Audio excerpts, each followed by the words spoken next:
I'm Olive, 35 years old.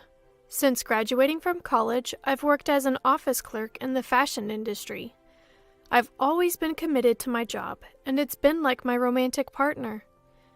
I climbed the corporate ladder quite smoothly because I love what I do. However, working in a predominantly female company meant fewer chances to meet someone, so my love life was rather limited. Once I hit 30 and saw everyone around me getting married and having kids, I decided to sign up for a dating service. That's how I met George. From the first date, George was laid back and easygoing, the total opposite of me, who's always in a hurry and rather impatient.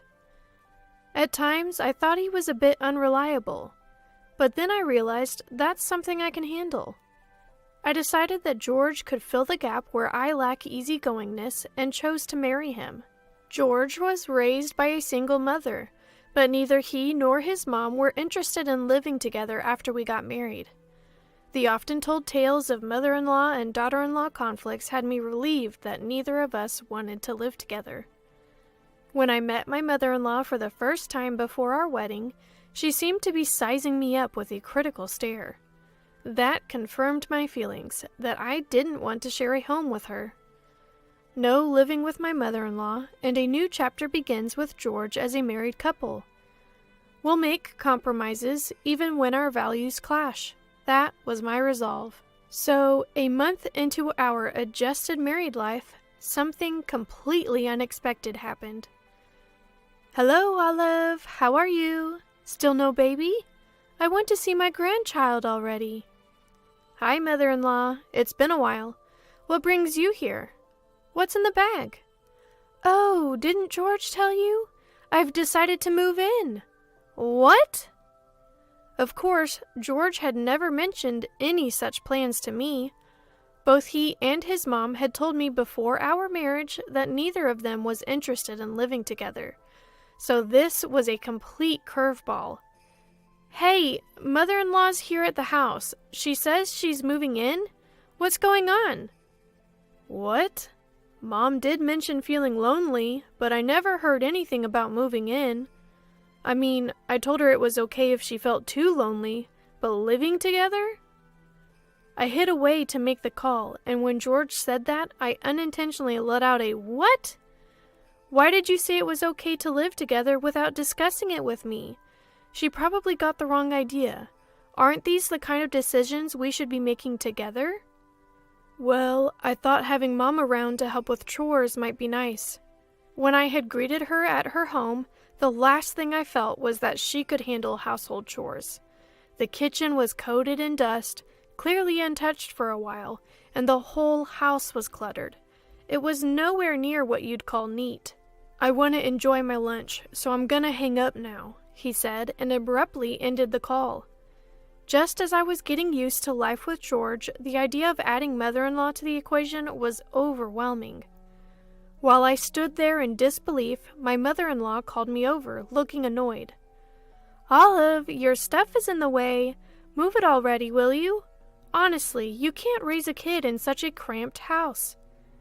"Well, George and I have decided not to have kids. I'm 35 and George is 38. Having a baby past 35 is considered high risk, and I wanted to focus on my career. So we had agreed before marriage to live a peaceful life, just the two of us." I said that mainly to keep my mother-in-law at bay, so we wouldn't have to face daily nagging about grandchildren. But my words set off mother-in-law like a firecracker. Her face turned beet red with anger. "Why? I can't believe you're married and not planning to have kids.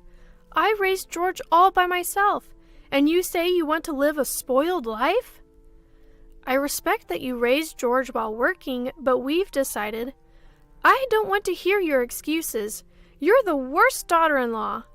My attempt at pacifying mother-in-law had spectacularly backfired. She stayed furious and spent the next while berating me, not even allowing me room to defend myself. "Hey, I can't live with mother-in-law. She's been making a big fuss about wanting grandkids again today." After George came home, I discreetly talked to him about the day's events in our bedroom. George, however, was only half listening. mostly engrossed in his smartphone, offering occasional disinterested replies like, really? Eventually, he put his phone down, got into bed, and closed his eyes. George, are you even listening? I was listening, but Mom's lonely, so what can you do? I owe her for raising me as a single mother. I want to repay her kindness. So, Olive, you'll have to put up with it for a bit. My annoyance flared up at George, who, claiming he was tired from work, quickly drifted off to sleep. I was frustrated firstly with having to pacify my mother-in-law who's been going on and on about wanting grandkids, and secondly with George for unilaterally deciding we'd live with his mom. I'd heard that marriages are built on compromise. I knew families successfully managed to live with in-laws. Day one was a disaster, but to continue my life with George, it looked like I'd have to be the one making sacrifices. Waking George up to vent my anger was out of the question, so I accepted our living situation. Later, I'd realized this choice was a mistake. I often found myself wishing I'd shaken George awake that night, given him an ultimatum between his mom and me. Because the next day, mother-in-law's harassment began.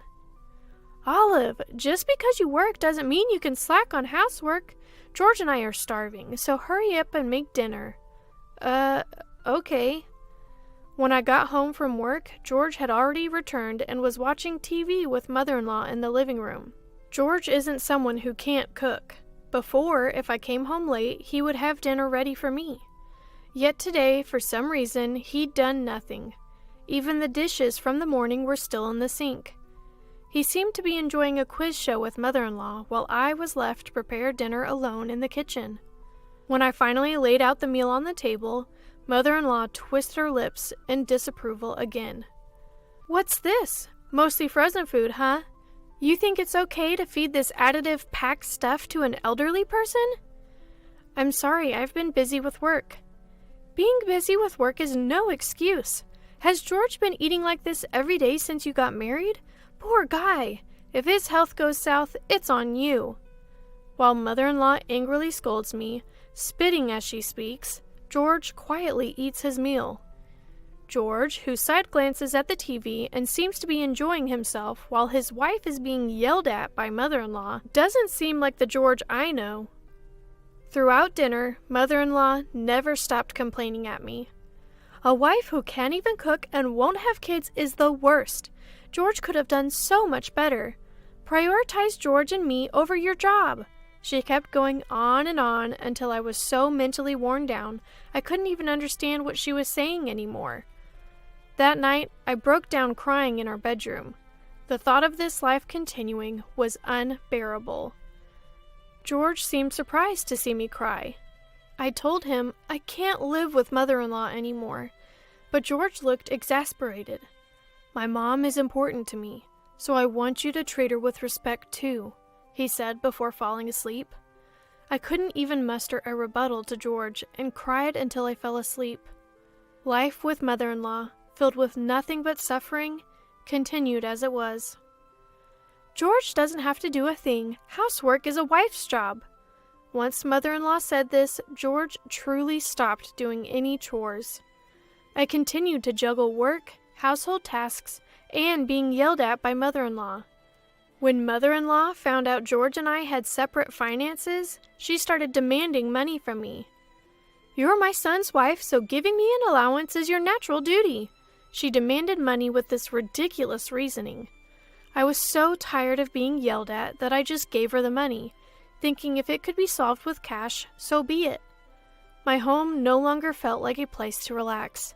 When heading back home after work, my feet felt as heavy as lead. I spent days wondering how long this life would continue, feeling utterly hopeless. Then, a pivotal incident occurred. I'm home. What's going on? Come here for a second. I arrived home that day, burdened with yet more emotional stress. Waiting for me at the entrance was George, his face twisted in anger. George, who had greeted me at the entrance, pulls me into the living room. There, sitting on the sofa, mother-in-law looked downcast. Did something happen? This is all Olive's fault, isn't it? You must have done something. It was the first time I had ever seen George angry. Although I was shocked, I racked my brain. I had no recollection of doing anything to make mother-in-law feel this way. Feeling agitated, George finally told me what was bothering him. I heard you've been making snide remarks to my mom every day when I'm not around. She even told me you only cook when I'm here, so she's not getting meals. What's your aim in being nasty to my mom? I was dumbfounded and couldn't speak. George had fallen for the lies mother-in-law had fed him. It was mother-in-law who had been making snide comments when George wasn't around, even complaining about the food like, "Isn't this too salty? It looks awful." Yet I had never stopped serving meals. I was certain I had fulfilled all of mother-in-law's demands. I haven't done any of that. I cook even when you're not here, and I've never made any nasty comments. Stop lying. As George scolded me, mother-in-law looked over his shoulder at me and grinned slyly. George had decided that I was lying and took mother-in-law's words as truth. Looking at George like this made me feel like my head would explode. Maybe this is what people mean when they say they've woken up. As George continued to rage, he snapped at me. Get out! Go back to your parents' home and reflect on yourself. Sure, I'll reflect. I really had to reflect. I had to reflect on why I had been wearing myself thin serving people like this. I quietly packed my things and left the house. When I got to my parents' house and explained the situation, they were shocked at my appearance. I hadn't realized it, but the stress from living with mother-in-law had caused me to lose a significant amount of weight.